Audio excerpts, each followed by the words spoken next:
It's time for the Access of Easy podcast, the weekly technology digest that keeps you ahead of the curve.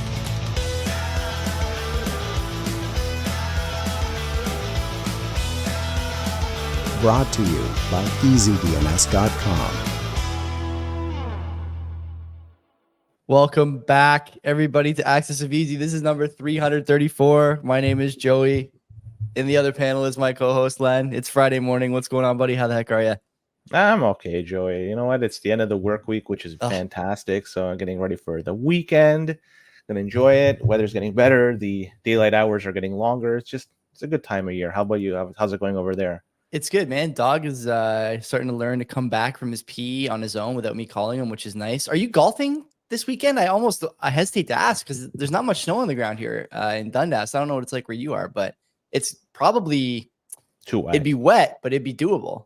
No, it isn't. I was gonna go for indoor session today, but scheduling problems prevented me from doing that. So, prevented me from doing that. So yeah, here I am. That's okay. Maybe next week.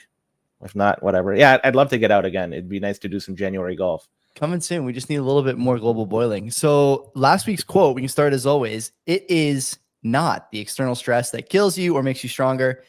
It is how you react internally to the stress that kills you or makes you stronger. That was by Grant Cameron. No one got it. We got a lot of no one got it's lately. We're going to fix that this week. 5 or 6, I think. It's not. It feels like it's becoming more and more common. When we first started the show, it felt like everyone was knocking them down all the time. And in the last month or two, it feels like it's like every other week. We gotta double the prize money or something for the quotes. Next, this week's quote: "A Canadian is a Canadian is a Canadian, and you devalue the citizenship of every Canadian in this place and in this country when you break down and make it conditional for anyone."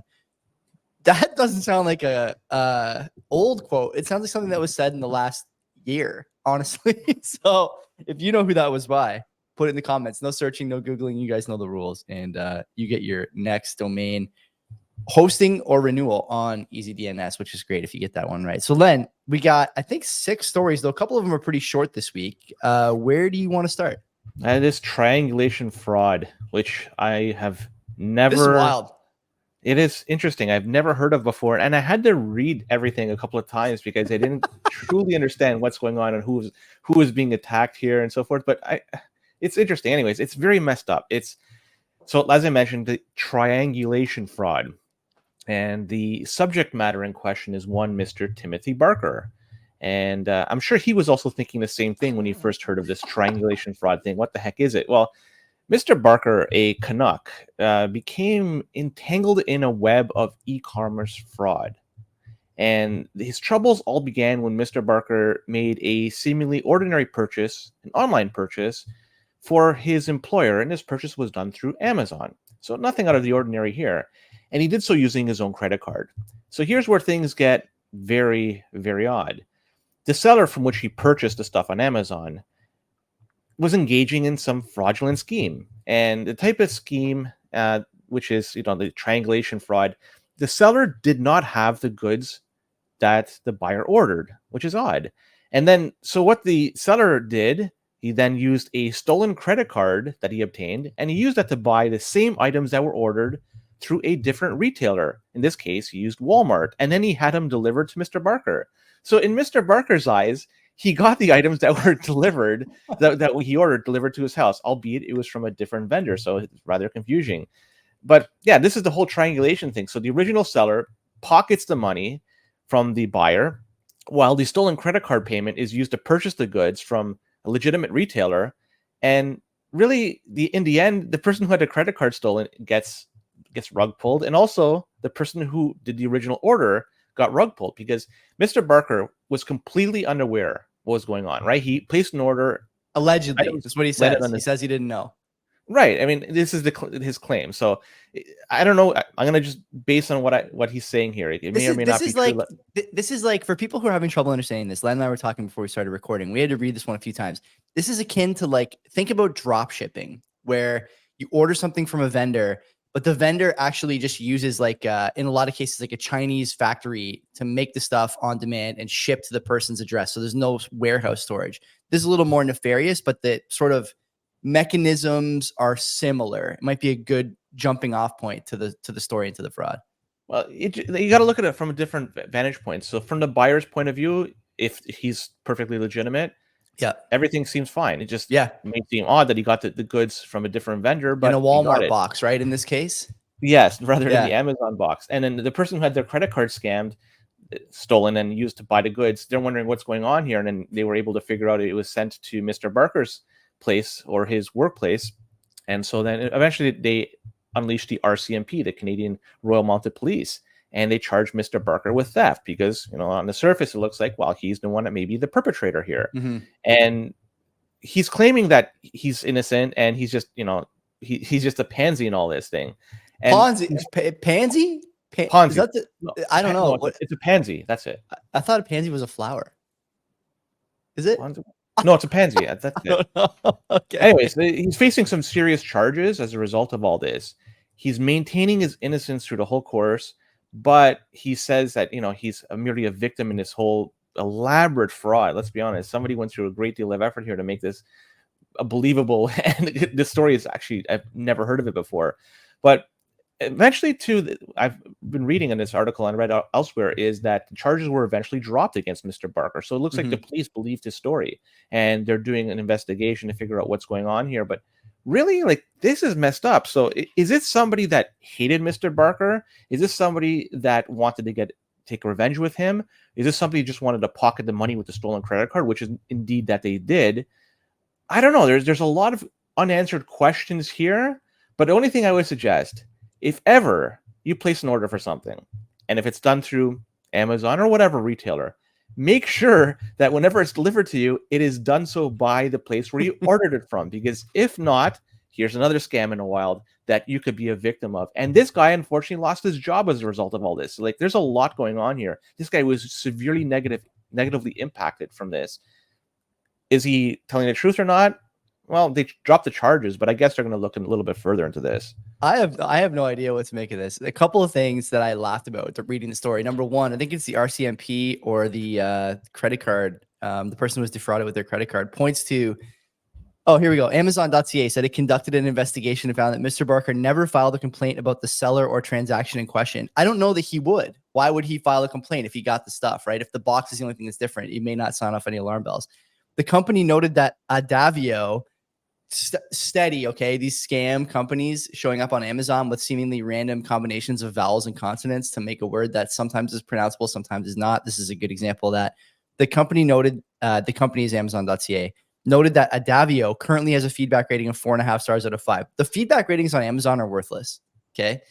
I buy a lot of shit on Amazon, whether it's, you know, phone cases or like workout shirts or other stuff that everyone probably buys from time to time. You know, stuff for the show lens. I bought a camera lens off there, for example. What you look at on Amazon is not the seller ratings. The seller ratings are fraudulent in my view. I believe that they are fraudulent in many cases. So this 4.5 stars out of 5 thing is completely worthless to me. Now, I don't know if you read the comments, Len, but here's the thing that I think probably led to the charges being dropped. This is from a guy named Cat Whisperer. Where I'm having a problem is at the start point of the transaction. A transaction initiates from Barker to X.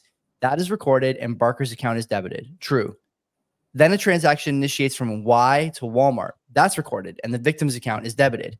X and Y may not be the same individual. Both records have the origin of the transaction recorded via IP address, POS terminal serial number, geolocation, whatever. I think that's all true. In fact, I know it is. We've talked about many of these things being leaked on the show before. So both records have the origin recorded. So what is the correspondence there? I've had to dispute an ATM withdrawal by a scammer some years back by reporting it using a banking app on a phone. If it was the US, lawyers would be stumbling over themselves to file a lawsuit against the police, the legal system in Canada, though Western is a tad different, blah, blah, blah. I think this is a good point. It seems to me like this is bad police work. I don't want to talk ill of the police here, but does this not seem like it would be easily solved by some of this like metadata around phones, transaction IDs and whatnot? They just didn't look. They just assumed that the guy who received the goods was on the receiving or was the guy who was defrauding the person with the credit card. In my view, Len, probably the RCMP, much like you and I, was not equipped for this with the first time they saw it. And since have realized that maybe they made a mistake and jumped the gun a bit and now are looking further into it. I think that's probably a reasonable analysis of the events here. I have nothing to add to that because it's a very confusing story, and Yeah. there's a lot that we truly don't know. We're just getting this information third hand from the story here. So who knows how much is missing from all this? The one thing that's perplexing is the police dropped the charges. Yeah. Why? Because they realized they misfired here. In many cases, like you would just imagine that it's kind of an example of criminal incompetence, right? Like as is noted in the story, why would I ship the stolen goods to my own address? Like I would just be giving myself up. I don't know. And there's so much here that's just I don't understand. There's all kinds of moving parts, right? You got the First Nations bit. This gentleman's a First Nations band leader, so he's responsible for like program administration. Or he worked at a band. Yeah. So there's that angle, and there's the credit card fraud angle. I have no information if he's part of it, if he's a member of it, if he lived there. It just said he works there. That's all I'm getting from this article. It's weird. This is one of the weirder stories we've seen on this show, for sure. Yeah.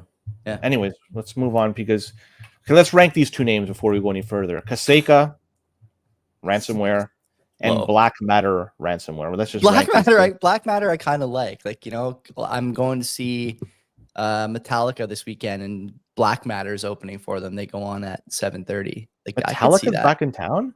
I don't know, but I could see like a band named Black Matter opening for Metallica. If they were still playing, are they still touring? I have no idea. I have no idea. They scarred by the Napster issue from years ago. Still, I don't know. Lars Ulrich is still upset. 25 years ago, man. I think it's water under a bridge now. So yeah, in my opinion, both of them, like I'm gonna rank them combined. It's 1.5 at best. Pretty low. None of them really. Yeah. Okay. Anyways, Kasseika ransomware, and this is, and I hope I pronounced it right. I even went on YouTube to try to find this, but I couldn't. You know what I mean? Like I tried my best here. Anyways, I'm really running low on options here. It's a nasty piece of malware, and this utilizes bring your own vulnerable driver. This is the name we got to rate here. Bring your own vulnerable driver. What is this? It's great. This is great. 5 out of 5. I don't know. I'm tough on these. Again, why would you bring that? Why would you bring your own vulnerable driver? Because you have nothing else to bring to the table. You might as well bring something that has holes in it. And these drivers, well, they utilize them, and it's their attacks and exploits. And it's also taking advantage of something else called Martini driver. And this is to disable security software. And researchers suspect that the people behind this Kasseika ransomware might have access to the source code of Black Matter ransomware. And that's another infamous cyberware threat. So Kasseika, their MO involves deploying targeted phishing emails to infiltrate victims' networks. Phishing, we talk about this all the time. So once inside, it leverages something called PsExec, and it's a legitimate remote administration tool. And this move is done so laterally across the network. So then martini.sys, that's the vulnerable driver, then comes into play. And this allows Kasseika to deactivate security software. This is getting pretty nasty. And that could also pave the way for encryption of data. Finally, then, the ransomware encrypts the victim's files and leaves a ransom note demanding payment for the decryption. So all this stems back to is phishing emails. All people need to be doing is be aware of phishing emails, especially those with unexpected attachments, those that have urgent requests, all that garbage. Be very careful about this. But it looks like that there's going to be some things that's going to be done moving forward. Gmail and Yahoo, they're going to be implementing something in February 1st. Do you remember the name of it? It escapes me right now, but can't remember. It's going to eliminate a lot of these phishing attacks. So this is something that's going to be it's going to be very good for the target audience, the target consumer here. But it will eliminate phishing attacks altogether? Probably not, but it will certainly eliminate a lot of it moving forward. But until that's in place, until there's additional measures put in place, be very careful about emails, especially if something looks legitimate. Don't click it with attachments and stuff. Isn't it true that a lot of, I mean, there's another story here we'll talk about with GoAnywhere, but I don't usually attach files in email anymore. Maybe at work, but generally, like when we're sending stuff around for the show, unless it's an invoice, generally we use Dropbox. Like when we send Access of Easy to the team, it's Dropbox. When I send bigger files among friends and family, I usually use Send Anywhere. It's more verifiable, and there's like an extra layer of security there, right? It's like a 6-digit or 7-digit receipt code that you need to punch into the website to receive the file. you add like a element of human confirmation in a lot of ways. And there's really no excuse to still be using these like, email services to send files that could potentially harm computers. It's almost to the point that it's irresponsible now, wouldn't you say? Yeah, there's a lot of options that are available to people. You could run your own your own cloud service, so to speak. You could run it from your computer, like a Nextcloud, for instance. It's something you could actually install on your computer, your home network, and from there you could share files if you wish, and you can do so carefully. But yeah, I mean, I wouldn't use email to send files because email is notoriously insecure, and everything you send there is available for everybody to see. It could be snooped, and so yeah, just be careful. And this is another example of why you got to be careful of phishing attacks. But it looks like that's going to be reduced significantly come February 1st, which is a good thing. Looking forward to it. All right, so Chinese hackers. Let's talk about them because they are exposing a critical security issue that's impacting Ivanti, I think I pronounced that right, VPN applications. And I went on the Ivanti VPN website, and it's wonderful. It talks it's award-winning, it's a secure system and all that, but really it's not the case, because hackers, potentially including Chinese attackers as well, they have exploited not one, but two different zero-day vulnerabilities in these appliances, and it's allowing them to bypass multi-factor authentication and gain unauthorized remote access to the affected system. So anybody that's putting these multi-factor authentication in thinking that's a way to protect themselves with respect to the Ivanti appliances, well, it's not the case. So these attackers leveraged their access to steal sensitive data, modify files, and even install web shells, potentially gaining them long-term persistence within the compromised systems. And Ivanti is aware that there are the vulnerabilities, and they have released a security patch to address them, but or they are in the process of doing so. It looks like it's going to take several weeks for this to be a reality, but this leaves a significant window before they could close off all these open holes here for affected organizations. And they're saying in the meantime, Ivanti recommends applying temporary mitigations and running an integrity checker tool to identify any potential system tampering. So you have a system like a VPN appliance that's trying to protect you, and they're telling you to add even more on top of it just to make sure that, because the system itself is absolutely trash. Look, people use VPNs for a number of different reasons. If it's compromised, this is a tunneling thing. So if they could find a way to get the information that's being sent through the VPN, that's all your data. And seemingly all your sensitive data. You're likely going to send sensitive data through this. I would suggest people out there, if you're going to be looking for a VPN, I'm going on a little bit of a rant here. Don't look at this Ivanti VPN garbage. Obviously, there's holes in it, and they're not going to fix it for weeks. Something that I use, and do your own research, I like Molvad VPN. I'll say it because it's easy to use. When you sign up, there's just a random number assigned to you. There's no identification that's tied to you. You could pay with Bitcoin. You could pay with gift cards you could buy from Amazon. There's a number of different ways you could pay for this that doesn't track it to you. They've been very good, very secure. I'm not getting paid for this. They don't pay anybody for pushing their products. But I would recommend that people out there, if you're going to use a VPN, do your own research, find something that's good. And personally, like as I mentioned, Molvad VPN, MULLVAD, check it out. Two things in the story that are frustrating for me. One is that this is seemingly preventable. I mean, we've talked about this so many times, these different kinds of attacks. VPNs are supposed to be among the most secure software products out there because of the nature of the information passed through, as you mentioned. This quote really bothers me. The attacker exploits two simple application layer vulnerabilities, lamented Jeff Williams, who's the co-founder and CTO at Contrast Security. The quote continues, both have been part of the OWASP top 10 for over 20 years. It's disappointing to see these kinds of flaws still being created.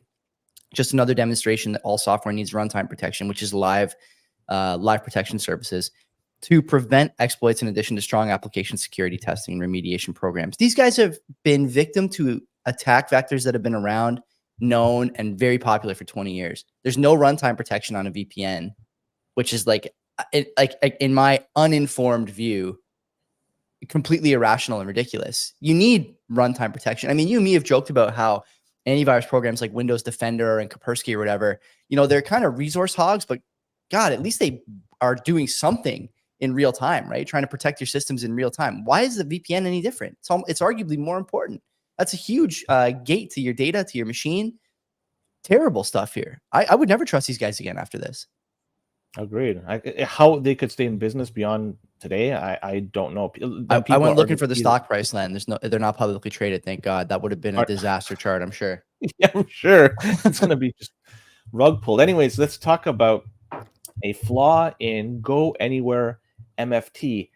GoAnywhere MFT, I'm almost positive we talked about this particular software suite before in Axis of Easy, but I could be wrong because it totally rings a bell for me. Anyways, this article that it shows that there's a critical vulnerability in Fortran's GoAnywhere MFT. That's the managed file transfer software. And this software is used by a lot of organizations out there to transfer files securely. So the vulnerability, which was discovered by the cybersecurity firm Horizon3.ai, well, this allows anyone on the internet to create a new administrator user on the GoAnywhere MFT server. So this is what they found, and it gets very interesting from here. It's not like anybody's using it, maybe not, and I'll explain why. So this is a very serious flaw, right? If anybody gets access to administrator user account and the privileges that come along with it, you can do just about anything you want. A malicious actor could absolutely wreck the system, steal information, install malware, disrupt operations, you name it. But in terms of this vulnerability, Horizon3.ai, they published a proof of concept, the exploit for this vulnerability. And it demonstrates how easy it is to exploit. But there is no evidence that this vulnerability is currently being exploited in the wild. So they're saying that an important patch is going to be released very soon. And they're urging people out there, once the patch is available, to upgrade it as soon as possible. So I like what Horizon3.ai did. I wish, in my eyes, though, it wouldn't have been better if they kept this quiet and dealt directly with the impacted companies, the software company, and to have, rather than pass this to the wild and allow anybody to potentially take advantage of it. I like it that, you know, they found it and they provided the information, but I almost wish that they did it behind closed doors, and then once the software was patched, then that information would be released. I think that's a better way of doing it, but that's just my 2 cents. I don't know what the sort of white hat expected behavior is for this kind of stuff. The only thing I would mention is, like, how do we know that they didn't take it to MFT or to GoAnywhere before, and were met with, you know, hesitation or doubt or whatever, and then they release it publicly? I really have no idea, but I'm with you. If that wasn't the case, then yeah, I mean, this kind of leaves a bad taste in my mouth. I am glad that no one's taking advantage of it, and I am glad that as of a couple of days ago, you're starting to get upwards of 5% that have been using a patched version of this, but 5% is not really that many.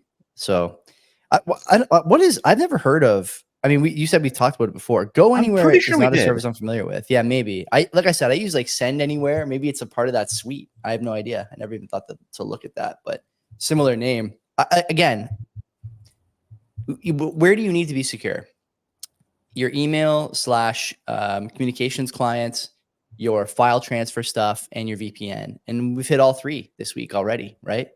You got to be careful, man. There's more and more of these things coming through. And as, by the way, it gets easier to roll out companies that do this kind of stuff. I mean, we've seen kind of the template for file transfer companies or for VPN services proliferate over the last 5 years, 4 years, whatever. It's going to be more opportunities to hack and break into these services because they're just not well done, right? They're kind of cookie cutter. Let's make a quick buck. Let's undercut on subscription fees, whatever. So something to keep an eye on. The Cybersecurity and Infrastructure Security Agency, the CISA, they issued a alert about Mozilla. And because they're going to be releasing security updates for Thunderbird and Firefox. Firefox it's a browser that I use. So it's a story that potentially could impact me. Thunderbird is the email client that you could just install on your computer. I don't run that. I don't know why, but anyways. So this is all due to a critical vulnerability in these programs, and it could be exploited by a cyber threat actor to take control of an affected system. And for people that are going to think they can do to my system, I'm always behind a VPN. I have firewalls and I'm pretty secure on my end. But anyways, CISA strongly encourages users and administrators to review the Mozilla security advisories and apply the necessary updates as soon as possible. And the updates address the vulnerabilities that could allow attackers to remotely execute code, gain access to sensitive information, or even take complete control of a system. So this is pretty damning stuff. Again, this is another reason why once a software update is available, it's advisable you put it and install it, because if you don't, you're exposing yourself to potential security risks. And this is one that's going to be impacting a small number of users, because if you look at who uses Thunderbird and who uses Firefox, it's rather a small segment of the internet population. But typically, I would say it is a segment of the population that really, they like their security, like their privacy. So I would imagine that they're going to institute or install these updates right away as soon as it's released. I haven't seen it yet, but I assume it's going to be coming soon. I'm not going to add anything to this, except that I think you're probably right. That's a very security aware population. I expect this will be deployed pretty quickly. Yeah. And if anyone wants to steal the Bitcoin from my computer, can't do anything. Everyth's air gapped here, brother. Sorry about your luck. German courts. Let's talk about them, because there's a programmer facing hacking charges after uncovering a security vulnerability in a software program. This story is amazing, by the way. I know. The programmer discovered that the software was storing data for a significantly high number of companies than it should be doing. So, and this gentleman, he's concerned about the potential misuse of the sensitive information that's being held by the program itself. So, he did the responsible thing, and he reported the issue to the software vendor. All right, that seems like we were just talking about this a little while ago, what to do when you find a vulnerability. It looks like this guy did that.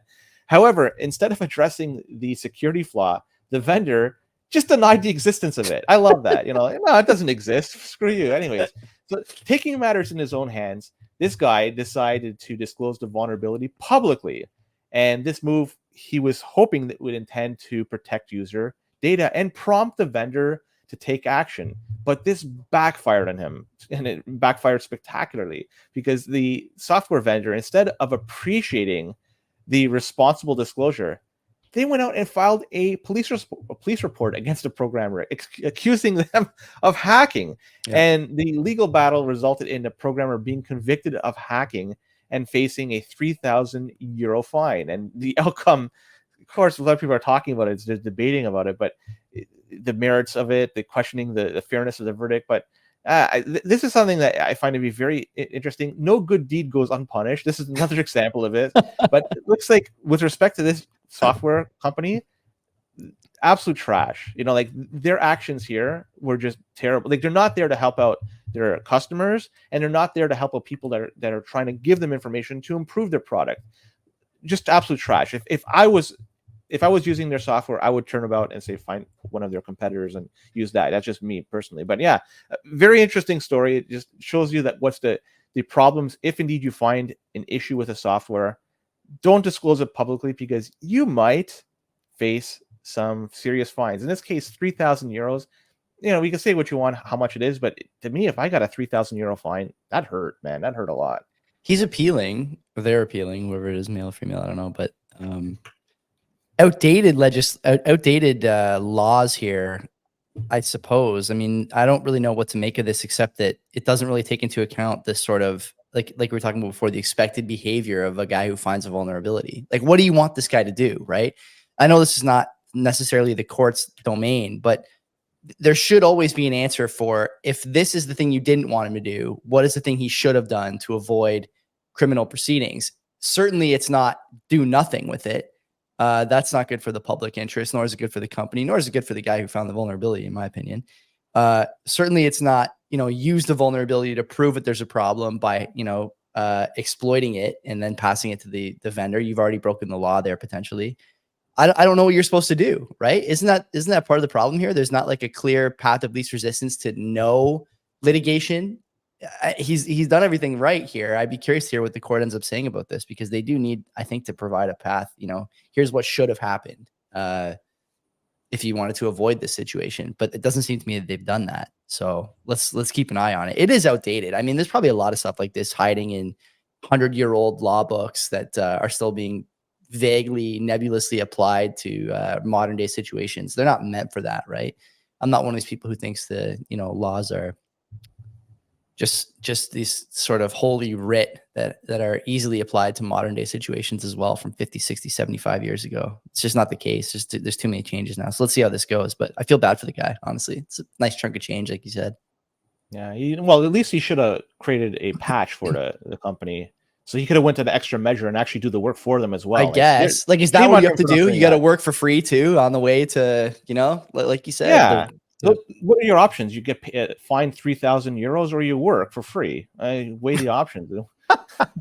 Right. So, what a crappy story for this guy. Anyways, gong show. That's it for this week. That was number 334. Don't forget, subscribe on YouTube, wherever you get your podcast. Come visit with Len and I every week. We talk about the latest and greatest in data breaching and overreaching. Until next time, friends, take care of yourself. Take care.